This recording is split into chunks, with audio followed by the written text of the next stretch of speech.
Nabingwit sa drug bypass operation ang dalawang umano'y drug pusher sa lungsod ng Makati.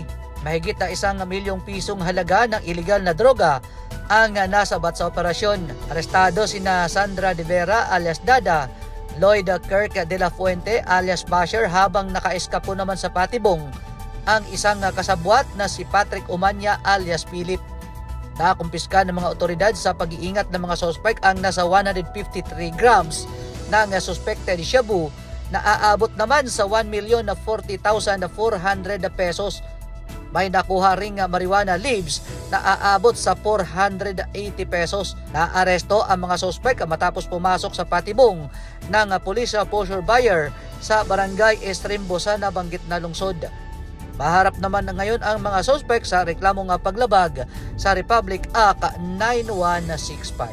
Mula sa kanunan sa Pilipinas sa DCRH, ako si Nochikakas, tuloy sa pagbabalita, tuloy-tuloy sa serbisyo, sama-sama tayo Pilipino.